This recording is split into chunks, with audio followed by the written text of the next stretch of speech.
देखिए छात्रों, पार्ट 5 का नाम है वैद्युत चालन। पार्ट 5 में आपको याद क्या क्या रखना है, बोर्ड परीक्षा की दृष्टि से क्या क्या इंपॉर्टेंट है, आपको किस चीज मान लो कौन कौन सी परिभाषाएं इसमें याद रखनी है, किसका डेरिवेशन याद रखना है, वो यहाँ पर देखिए। सबसे पहले स्टार्टिंग में स्टार्टिंग से ही पार्ट का नाम है वैद्युत चालन, तो वैद्युत धारा से ही स्टार्टिंग करते हैं। वैद्युत धारा, एक तो आपको वैद्युत धारा आनी चाहिए। वैद्युत धारा के बाद धारा घनत्व आना चाहिए। धारा घनत्व के बाद अनुगमन वेग आना चाहिए। अनुगमन वेग के बाद श्रांतकाल टॉ आना चाहिए। फिर इसके बाद मोस्ट इंपोर्टेंट जो क्वेश्चन है वो है वैद्युत धारा तथा अनुगमन वेग में संबंध। ये मोस्ट इंपोर्टेंट क्वेश्चन है जो इसके बाद आना है। वैद्युत धारा तथा अनुगमन वेग में संबंध। अनुगमन वेग में संबंध। उम्मीद है 2025 में ये क्वेश्चन आपको बोर्ड परीक्षा में मिल जाएगा। फिर इसके बाद एक और क्वेश्चन है इंपॉर्टेंट, तो वो भी है ओम का नियम।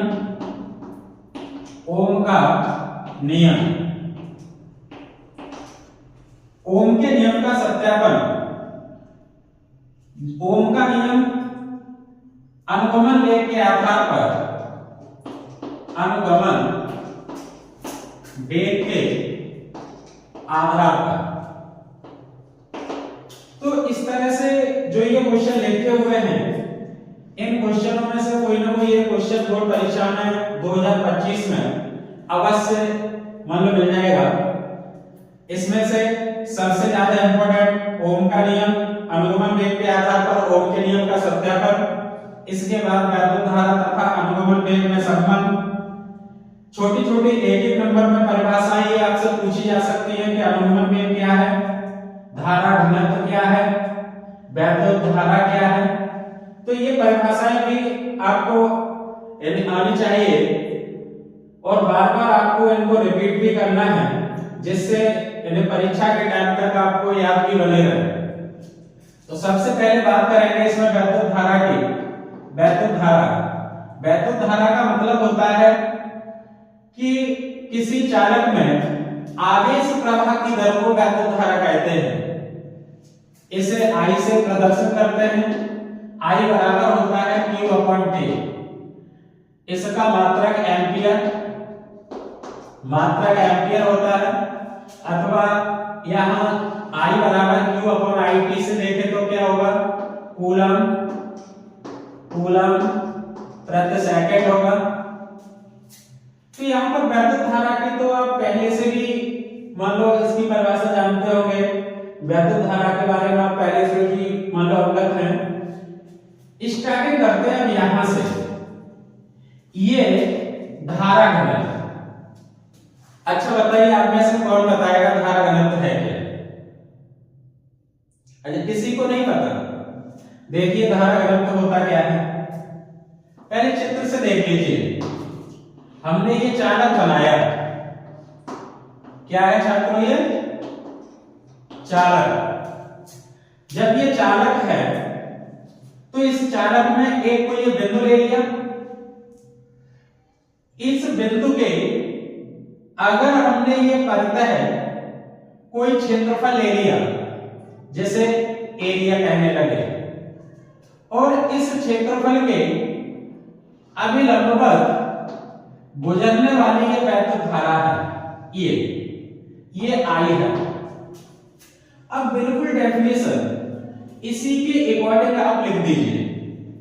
क्या है इसमें, आपको क्या लिखना है, धारा घनत्व होता क्या है, किसी चालक में किसी बिंदु पर धारा घनत्व, यानी कि ऐसे कहेंगे किसी चालक में किसी बिंदु पर धारा घनत्व उस बिंदु के परतः प्रति एकांक क्षेत्रफल के अभिलंबवत गुजरने वाली धारा के बराबर होता है। क्या आपको ये बात समझ में आई नहीं आई? नहीं। चलो दोबारा सुनिए। किसी चालक में किसी बिंदु पर धारा घनत्व उस बिंदु के परतः प्रति एकांक क्षेत्रफल के अभिलंबवत गुजरने वाली धारा के बराबर होता है। इसे वेक्टर J से प्रदर्शित करते हैं। वेक्टर J बराबर होता है, यानी वेक्टर J बराबर होता है I/A। ये होता है धारा घनत्व। अगर हम इसके अकॉर्डिंग अगर कोई दूसरा चित्र बनाना चाहें तो वो भी देख लीजिए। अगर हमने ये चालक तार लिया और यहाँ पर ये जब ये चालक तार है और इसे हमने ये इसमें प्रवाहित धारा है, ये इसमें प्रवाहित धारा है। अब ये जो क्षेत्रफल है वैद्युत धारा से, ये जो क्षेत्रफल है वैद्युत धारा से थीटा कोण बनाते हुए है, ये I है तो ये थीटा कोण बना रहा है, थीटा A, और ये इसका क्षेत्रफल होगा वैसे। तो यहां पर अगर देखा जाए तो हम J बराबर लिख सकते हैं, यानी वेक्टर J बराबर I/A cos theta, I/A cos theta. तो यहां से एक मानेंगे, क्रॉस मल्टीप्लाई करेंगे तो क्या निकल के आएगा? यहां से देखिए I बराबर हो जाएगा JA cos थीटा। अगर इसे वेक्टर फॉर्म में लिखना चाहें तो सब इसे जानते होंगे, ये J यानी धारा घनत्व का परिमाण है, A क्षेत्रफल का परिमाण है, तो I बराबर लिख सकते हैं vector J dot vector A। ये हो गया धारा घनत्व। तो ये धारा घनत्व की डेफिनेशन आपको याद होगी। अब इसके बाद बात करेंगे हम अनुगमन वेग की। अनुगमन वेग क्या है? अनुगमन वेग यहीं से देख लीजिए, या फिर इसके लिए चित्र दूसरा बना देते हैं। देखिए अनुगमन वेग होगा क्या?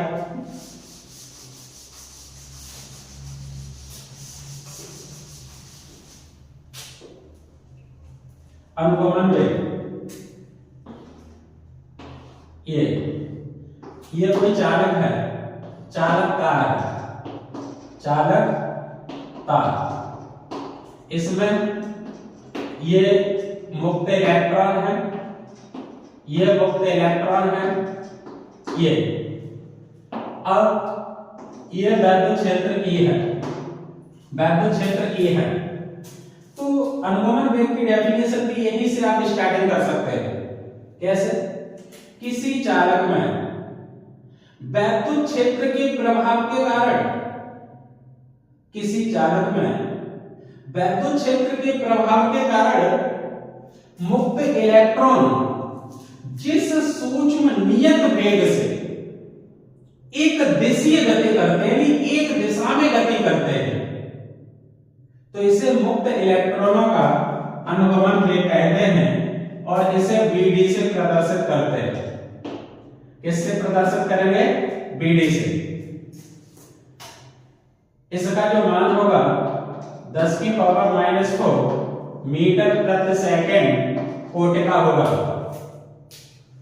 अनुगमन वेग की डेफिनेशन आपको याद होगी। क्या है अनुगमन वेग की डेफिनेशन?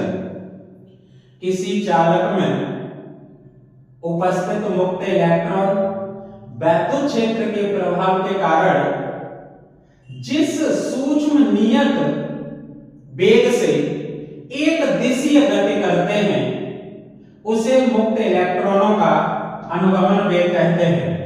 इसे BD से प्रदर्शित करते हैं। इसका मान 10⁻⁴ मीटर प्रति सेकंड होता है।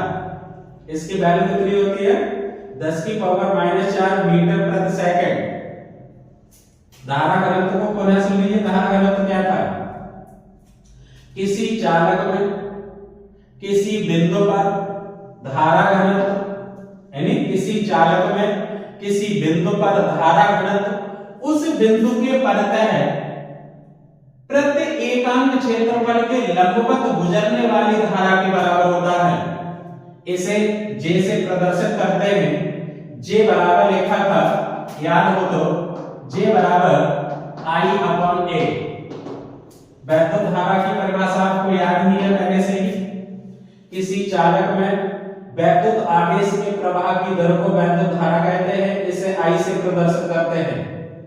अब बात आती है श्रांतकाल की, तो भाई श्रांतकाल क्या है? श्रांतकाल समझिए, श्रांतकाल है क्या? किसी चालक में मुक्त इलेक्ट्रॉनों द्वारा या मुक्त इलेक्ट्रॉनों की किन्हीं दो क्रमागत टक्करों के बीच लगे औसत समय को श्रांतकाल कहते हैं। इसे टाउ से प्रदर्शित करते हैं। इसकी जो वैल्यू होती है 10 की पावर -14 कोट की होती है, या -10 की पावर 14 सेकंड होती है। श्रांतकाल नहीं आया समझ में? तो दोबारा सुन लीजिए, श्रांतकाल है क्या? हमने कहा किसी चालक में मुक्त इलेक्ट्रॉनों के किन्हीं दो क्रमागत टक्करों के बीच लगे औसत समय को, ये जो चालक है इसमें मुक्त इलेक्ट्रॉन है, तो इन मुक्त इलेक्ट्रॉनों की किन्हीं दो क्रमागत टक्करों के बीच लगे औसत समय को श्रांतकाल कहते हैं। इसे टाउ से प्रदर्शित करते हैं। इसकी जो वैल्यू होती है 10 की पावर -14 कोट की होती है। इसमें एक चीज और लिख लीजिए, औसत मुक्त पद। औसत मुक्त पद, औसत मुक्त पद। भाई औसत मुक्त पद क्या होता है, इसे भी समझ लीजिए यहीं पर। औसत मुक्त पद का मतलब होता है किसी चालक में मुक्त इलेक्ट्रॉनों की किन्हीं दो क्रमागत टक्करों के बीच की दूरी को औसत मुक्त पथ कहते हैं। यानी किसी चालक में किन्हीं मुक्त इलेक्ट्रॉनों की दो क्रमागत टक्करों के बीच की दूरी को औसत मुक्त पथ कहते हैं। इसे लैम्डा से प्रदर्शित करते हैं। किससे दिखाते हैं? इसे लैम्डा से। और ये जो वैल्यू होती है लैम्डा की 10 की पावर -9, 10 की पावर -9 कोट की होती है या मीटर होती है ये वैल्यू। तो यहां पर देख लीजिए, आपको पाठ 5 में, पाठ का नाम है वैद्युत चालन, जो 2025 की दृष्टि से 2025 बिल्कुल नोट कर लीजिए दिमाग में। 2025 में इनमें से कोई ना कोई ये क्वेश्चन अवश्य आ जाएगा और ये बिल्कुल पूर्ण रूप से आपके दिमाग में फिट हो जाने चाहिए। अगर आपको नहीं याद हो रहे हैं तो वीडियो को बार-बार देखिए। वीडियो को आप बार-बार सुनेंगे तो जहां तक मेरा विश्वास है कि आपको स्वाभाविकतः अपने आप ही याद हो जाएंगे और रास्ते में आप जहां भी चलेंगे आप बोलते हुए चलेंगे। जैसे मैं यहां पे बोल के दिखाता हूं, दोबारा आप सुनिए दोबारा इन चीजों को। जैसे सबसे पहले बात की हमने यहाँ पर वैद्युत धारा की, तो वैद्युत धारा को आप जानते हो, किसी चालक में आवेश प्रवाह की दर को वैद्युत धारा कह रहे हैं। इसे I से प्रदर्शित कर रहे हैं। I बराबर Q/T होता है, इसका मात्रक एम्पीयर। फिर बात कर रहे हैं धारा घनत्व। तो धारा घनत्व के लिए हमने एक चित्र बनाया था, अगर वहां नहीं पॉसिबल यहाँ देख लीजिए। हमने ये चालक तार लिया और चालक तार में कोई एक बिंदु ले लिया और इस बिंदु के परतः ये कोई क्षेत्रफल ले लिया और इस क्षेत्रफल के, जैसे हमने कहा कि ये हमारा क्षेत्रफल है, इस क्षेत्रफल के आर पार इधर उधर लंबवत, ये लंबवत प्रवाहित धारा को हम वैद्युत ये धारा घनत्व कह रहे हैं। तो बोलने का तरीका क्या है? किसी चालक में, क्या है ये? चालक, यानी चालक में किसी बिंदु पर, यानी चालक में किसी बिंदु पर धारा घनत्व उस बिंदु के परतः प्रति एकांक क्षेत्रफल के अभिलंबवत गुजरने वाली धारा के बराबर होता है। इसे J से प्रदर्शित करते हैं, वेक्टर J। किससे दिखाते हैं? वेक्टर J से। और वेक्टर J बराबर क्या होता है? I/A। अर्थात इसका मात्रक क्या होगा? I/A एम्पियर प्रति मीटर स्क्वायर। क्या मात्रक होगा? एम्पियर प्रति मीटर स्क्वायर, ठीक, मीटर स्क्वायर। फिर हमने बात की आगे अनुगमन वेग की। अनुगमन वेग क्या है? किसी चालक में उपस्थित मुक्त इलेक्ट्रॉन वैद्युत क्षेत्र के प्रभाव के कारण जिस सूक्ष्म नियत वेग से एक दिशीय गति करते हैं उसे अनुगमन वेग कहते हैं। इसे Vd से प्रदर्शित करते हैं। इसका मान 10⁻⁻⁴ मीटर प्रति सेकंड कोटि का होता है। फिर बात की हमने श्रांतकाल किसे कहते हैं? किसी चालक में मुक्त इलेक्ट्रॉनों की किन्हीं दो क्रमागत टक्करों के बीच लगे समय को या लगे औसत समय को श्रांतकाल कहते हैं। इसे टाउ से प्रदर्शित करते हैं। ये 10⁻⁻⁴ कोट इसकी वैल्यू होती है। फिर हमने औसत मुक्त पथ बताया। तो औसत मुक्त पथ में भी इसे समझ लीजिए, किसी चालक में मुक्त इलेक्ट्रॉनों द्वारा किन्हीं दो क्रमागत टक्करों के बीच की औसत दूरी को औसत मुक्त पथ कहते हैं। इसे लैम्डा से प्रदर्शित करते हैं। इसकी वैल्यू 10⁻⁹ मीटर कोटि की होती है। तो ये सब परिभाषा आपको समझ में आ गई अच्छे से, ठीक। तो अब हम आगे बढ़ते हैं।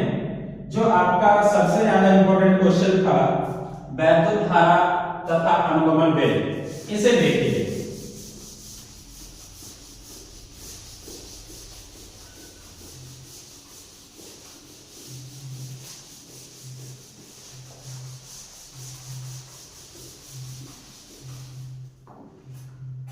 क्वेश्चन है आपका वैद्युत धारा तथा अनुगमन वेग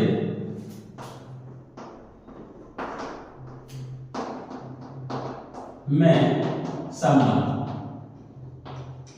यानी इनमें रिलेशन क्या है? वैद्युत धारा I और अनुगमन वेग Vd दोनों में रिलेशन है क्या? क्या रिलेशन होता है? तो देखिए क्या रिलेशन है। सबसे पहले एक चित्र, एक पर्पल तैयार कर रहे हैं। ये हमने कोई चालक तार ले लिया, इसका नाम दे दिया PQ। ये कोई चालक है, ये चालक है और इसका नाम है PQ और इसकी लंबाई स्मॉल l है। ये चालक का पृष्ठीय क्षेत्रफल है। ये बिंदु ऋण सिरा है इसका। यहां पर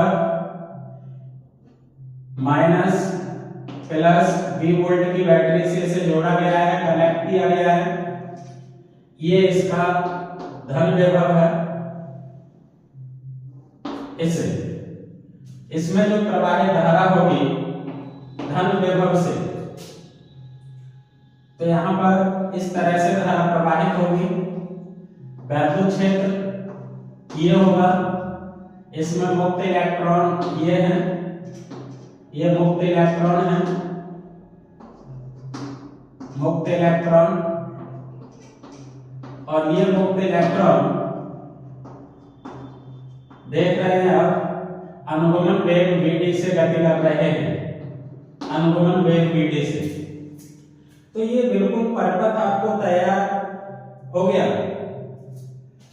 आप क्वेश्चन 2025 के लिए मान लीजिए कि ये बोर्ड के लिए सबसे अच्छा क्वेश्चन है, वैद्युत धारा तथा अनुगमन वेग में संबंध। तो इसके लिए सबसे पहले हमने एक चित्र बनाया। जैसे चित्र बना हुआ है सेम बिल्कुल उसी तरह से आपको बोलना है। कैसे इसमें लिखेंगे आप? माना PQ एक चालक तार है जिसकी लंबाई स्मॉल l तथा अनुप्रस्थ क्षेत्रफल कैपिटल A है। क्या बोल रहे हैं इसमें? माना PQ एक चालक तार है जिसकी लंबाई स्मॉल l तथा अनुप्रस्थ क्षेत्रफल कैपिटल A है। चालक के प्रति एकांक आयतन में, यानी चालक के एक इकाई आयतन में उपस्थित मुक्त इलेक्ट्रॉनों की संख्या स्मॉल n है। हमने ये मान लिया यहाँ पर, माना एक चालक PQ जिसकी लंबाई स्मॉल l तथा अनुप्रस्थ क्षेत्रफल कैपिटल A है। चालक के प्रति एकांक आयतन में उपस्थित मुक्त इलेक्ट्रॉनों की संख्या स्मॉल n है। जब चालक तार के सिरों पर V वोल्ट का विभवांतर लगाते हैं तो इसमें I धारा प्रवाहित होने लगती है तथा चालक में उपस्थित मुक्त इलेक्ट्रॉन अनुगमन वेग vd से गति करना प्रारंभ कर देते हैं। तब चालक के संपूर्ण आयतन में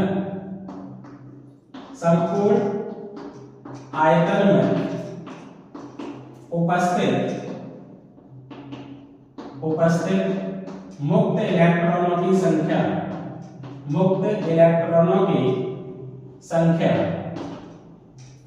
तो संपूर्ण आयतन में मुक्त इलेक्ट्रॉनों की संख्या कितनी होगी?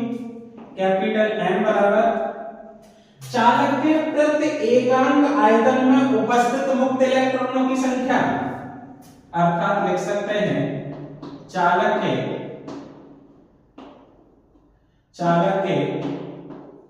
प्रति एकांक आयतन में उपस्थित मुक्त इलेक्ट्रॉनों की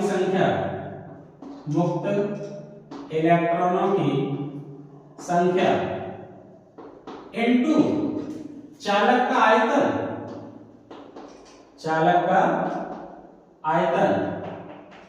क्या हो जाएगा? ये n बराबर कैपिटल M बराबर स्मॉल n इनटू Al, ये चालक का आयतन है, यानी अनुप्रस्थ क्षेत्रफल कैपिटल A, इसकी लंबाई l, तो ये आयतन हो गया।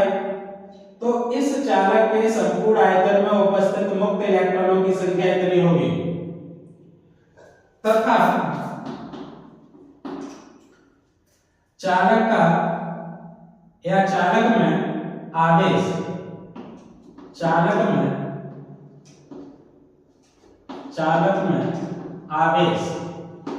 कितना होगा चालक का? Q बराबर कैपिटल N E, क्या हो जाएगा? Q बराबर N की वैल्यू रख दो NaLe, ये हो जाएगा। इसे समीकरण 1 कह दिया। इसके बाद समझिए क्या लिखना है। इसके बाद कहेंगे जब चालक तार के सिरों पर V वोल्ट का विभवांतर लगाते हैं तो चालक में उपस्थित मुक्त इलेक्ट्रॉन अनुगमन वेग से गति करना प्रारंभ कर देते हैं। सर्वप्रथम चालक के धन विभव से बाह्य परिपथ में गति करना प्रारंभ करते हैं, तत्पश्चात उसके पीछे के इलेक्ट्रॉन गति करते हैं। सबसे अंत में P क्षेत्र से L दूरी तय कर बाह्य परिपथ में यदि इस क्रिया में लगा समय स्मॉल टी हो तब, तो स्मॉल टी बराबर क्या हो जाएगा, L upon B D, L upon B D. तब चालक में प्रवाहित धारा कितनी होगी, चालक में प्रवाहित धारा, तो ये हो जाएगी I बराबर Q अपॉन T। तो आपने देखा था सबसे पहले हमने वैद्युत धारा की डेफिनेशन बताई थी, I बराबर Q अपॉन T। इसे समीकरण 2 कह देते हैं।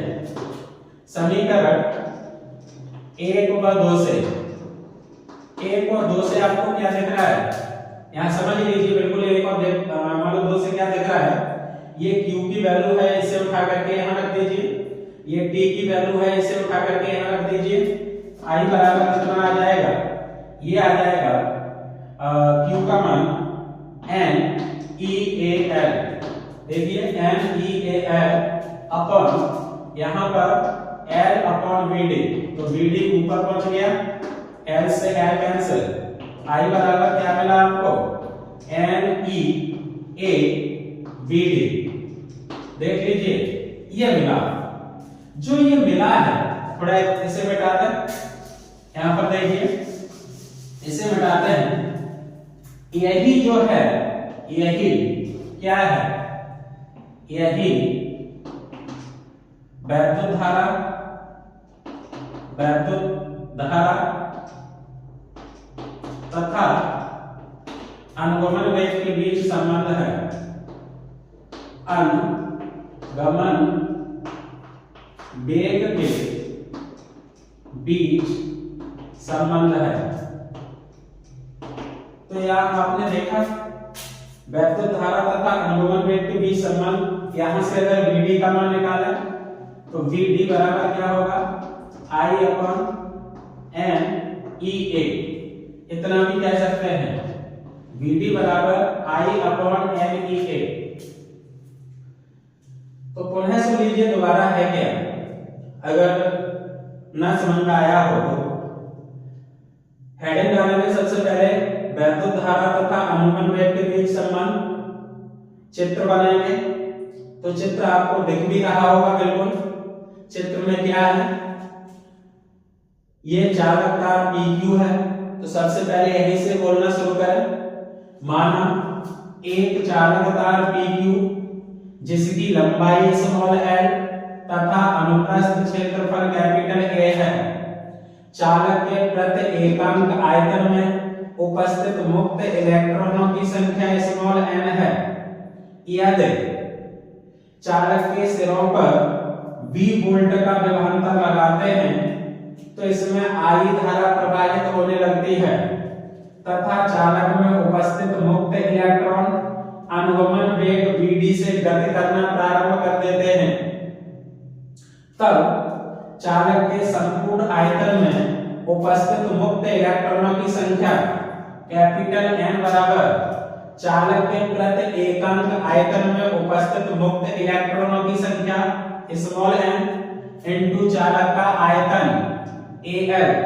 तो कैपिटल N बराबर कितना मिला आपको, N इनटू Al, तथा चालक में आवेश, चालक में आवेश कितना होगा, तो जानते हैं आप Q बराबर Ne होता है। N का मान यहां से उठा के रख दीजिए, तो Q बराबर कितना मिल जाएगा, NaL इनटू E। ये आवेश मिलके आपको इसे समीकरण नंबर 1 लिख दिया। इसके बाद पुनः फिर यही आ जाइए चित्र में, यहां से पुनः स्टार्टिंग करनी है। जब चालक तार के सिरों पर V वोल्ट का विभवांतर लगाते हैं तो चालक में उपस्थित मुक्त इलेक्ट्रॉन सर्वप्रथम धन सिरे से बाह्य परपथ में गति करना प्रारंभ करते हैं। तत्पश्चात उसके पीछे के इलेक्ट्रॉन बाह्य परपथ में गति करते हैं। सबसे अंत में P क्षेत्र से मुक्त इलेक्ट्रॉन स्मॉल l दूरी तय कर बाह्य परपथ में गति करते हैं। यदि इस प्रक्रिया में लगा समय स्मॉल t हो तब स्मॉल t बराबर होता है L अपॉन Vd, जानते हैं समय बराबर दूरी बट्टे चाल। तो दूरी कितनी है स्मॉल एल और चाल कौन सी है अनुगमन वेग bd से गति कर रहे हैं। तो ये मिल गया समीकरण 2। जब हमने v वोल्ट का विभवांतर लगाया तो इसमें धारा प्रवाहित हुई। तो ये लिखा है चालक में प्रवाहित धारा I बराबर Q/T। समीकरण 1 व 2 से यहाँ Q का मान रख दीजिए, ये वाली वैल्यू उठा करके यहाँ रख दीजिए। तो ये आ गई तुम्हारी पूरी वैल्यू। ये T का मान उठा करके यहाँ रख दीजिए। तो ये आ गया I बराबर LEAL और L/VD L से L कैंसिल, I बराबर ये आ गया। तो I बराबर क्या होता है NEABD। यही वैद्युत धारा तथा अनुगमन वेग के बीच संबंध होता है। BD की वैल्यू निकालेंगे तो BD बराबर I/NEA ऐसा भी लिख सकते हैं। अगर हमने ये कह दिया कि ये एक कांस्टेंट है, नियतांक है, अगर हमने इसे नियतांक मान लिया यदि NEA बराबर नियतांक, अगर ये नियतांक बना दिया तो बेटा क्या बनेगा, तो ये हो जाएगा जब नियतांक बनाएंगे तो I प्रोपोर्शनल BD अर्थात यहाँ पर क्या कह सकते हैं, यहाँ कह सकते हैं किसी चालक में प्रवाहित धारा चालक में उपस्थित मुक्त इलेक्ट्रॉनों के अनुगमन वेग के अनुक्रमानुपाती होती है।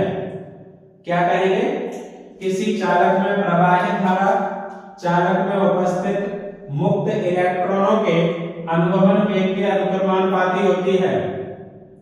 ठीक, इसके बाद अगर हमने और थोड़ा आगे बढ़े तो हम ये भी कह सकते हैं, यहाँ देख लीजिए क्या कह सकते हैं, यदि चालक में उपस्थित धारा घनत्व J हो, यदि चालक में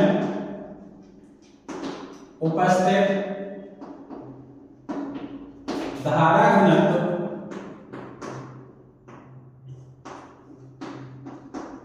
J हो, तब क्या होता है, J बराबर I/A। I का मान वहां से उठा कर रख दीजिए तो लिख देंगे इसे समीकरण एक इसे कह दिया, 2 से कह दिया, इसे 3 कह दीजिए। समीकरण 3 से तो क्या लिखेंगे, समीकरण 3 से वो वैल्यू उठा करके यहाँ रख दीजिए। तो J बराबर कितना बनेगा, I की जगह NEABD ये आ गया अपॉन A से देखा A कैंसिल, तो J बराबर कितना बना NEBD। और ये क्या होता है, ये होता है धारा घनत्व तथा अनुगमन वेग के बीच संबंध। अगर आपसे बोर्ड परीक्षा में ये पूछ ले, यहां पर देख लीजिए यह है धारा घनत्व तथा अनुगमन वेग के बीच संबंध है, अनुगमन वेग के बीच संबंध है।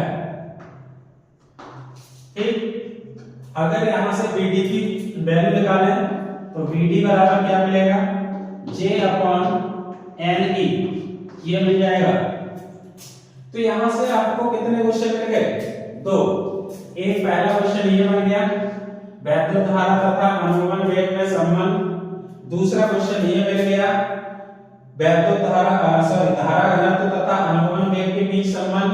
अब दोनों में से कोई भी बोर्ड में आ जाए तो आप कर पाएंगे, अरे आप कर पाएंगे नहीं कर पाएंगे।